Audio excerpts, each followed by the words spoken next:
పంటలు పండాలంటే వాన పడాలి, పెరుగు కావాలంటే పాలకి మజ్జిగ తోడవాలి.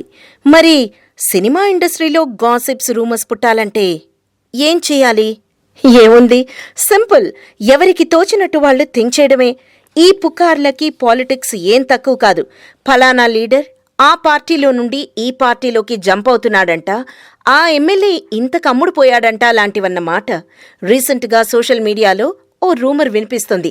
అది వింటే మాత్రం ఈ గాసిప్ క్రియేట్ చేసిన వాడు ఎవడ్రా బాబు అనిపించక మానదు.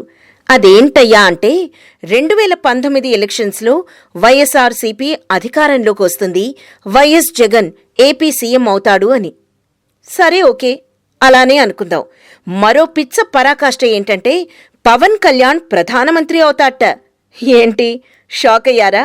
ఎస్, మీరు విన్నది నిజమే. జనసేన పార్టీ పెట్టి ఇంకా పూర్తిగా జనాల్లోకి రాని పవన్ కళ్యాణ్ పీఎం అవడమేంటి? ఏం పిచ్చపిచ్చగా ఉందా?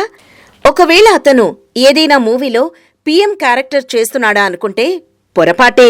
అభిమానం వెర్రి తల్లు వేస్తే ఎలా ఉంటుందో చెప్పడానికి ఇదో బెస్ట్ ఎగ్జాంపుల్. ఇప్పటికే కరెన్సీ నోట్లపైన, జాతీయ జెండాపైన పవన్ ఫోటో వేసి తమ అభిమానం చాటుకున్న పవన్ ఫ్యాన్స్ కొందరు ఆన్లైన్లో జగన్ సీఎం, పవన్ పీఎం అని జోస్యం చెప్తున్నారు. మరో 2 ఏళ్ల తర్వాత ఎలక్షన్స్ కాబట్టి తనకున్న పాపులారిటీ రీత్యా జగన్ సీఎం అయితే 150 సినిమాలు చేసిన చిరుకి ఉన్న క్రేజ్ కంటే పట్టుమని 25 సినిమాలు కూడా పూర్తవని మా పవన్ క్రేజ్ ఎక్కువ కాబట్టి సీఎం తర్వాత పీఎంఏ కాబట్టి పవన్ పీఎం అంటున్నారు మేధావులు, మహానుభావులు.